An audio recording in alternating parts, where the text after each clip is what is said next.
YouTubers. Today what I'm doing here is replacing a hanger bearing, what is called a hanger bearing, working on SMI, a truck today, not a car.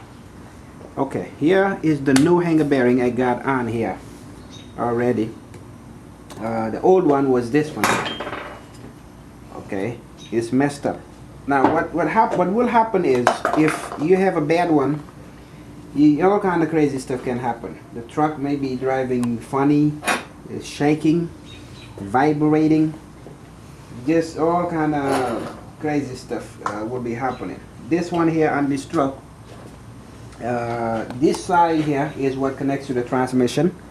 This one hangs in the middle, and you have another drive shaft connecting to this yoke here, and goes from here to the drivetrain, to the differential.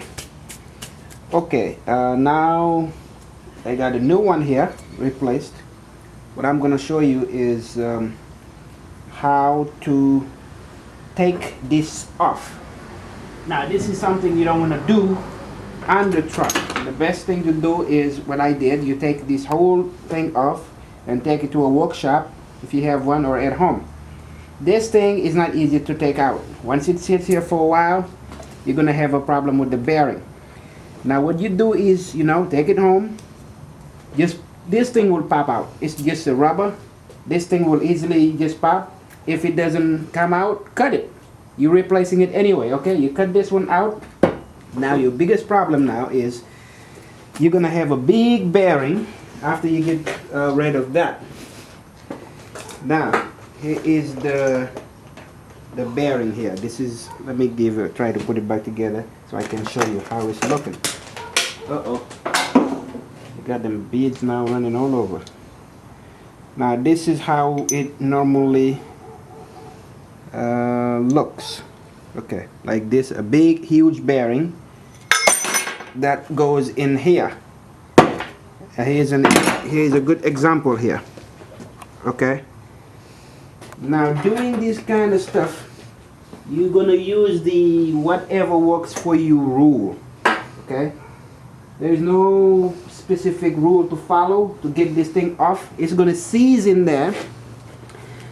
One thing you may want to do first is spray some of these kind of, whatever they call it, PB whatever, blaster, and then hit it with a hammer.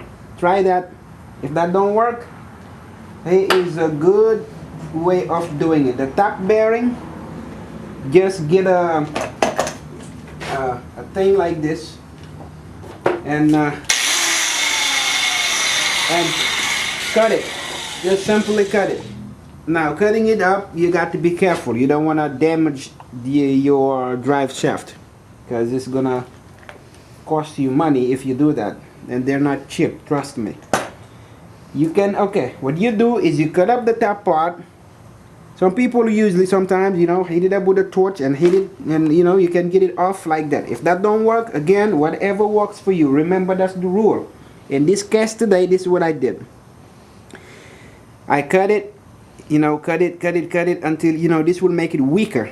The more you cut it, I didn't even have to cut it all the way, but I was able to get it off by just cutting it, keep on cutting it until it, until I hit it with a hammer and it just come out. Cut it, keep cutting it until you get very close. You get a thing like this, bam, and it just came off. Yeah, these things here were part of the bearing.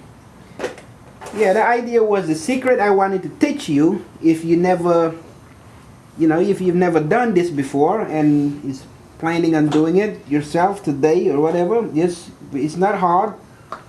Just remember, this is gonna be a fight here to get off this bearing off of the drive shaft.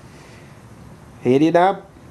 Cut it up with if you have that, that's fine. If you don't have one, you pick one up from Harbor Freight or wherever you can get one from. And remember, whatever works for you. So, and Also remember, be checking on my channel, because I will have a book out there about truck drivers, teaching people how to drive safely, how to repair their own trucks and whatnot. So I'll catch you soon. Alright, peace. Hey YouTuber, me again here. One more thing, okay? One more thing. As Peter Fox Colombo says, when you're putting this thing back in here, this yoke, you must line it up with this one here. 100%, okay? You cannot, yeah, I think you get the idea. This is a no-no here. Can't do this. They must line up like this. Line up perfectly. Okay, remember that. That's very important. Very, very important that you line them up. And after you do that, you put this nut. You must put this big nut in here, and then after that you're good to go. Just okay,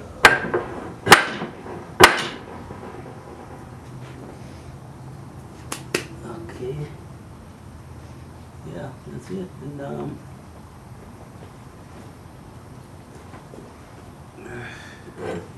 okay, now the last thing I'm gonna do is install the yoke on here.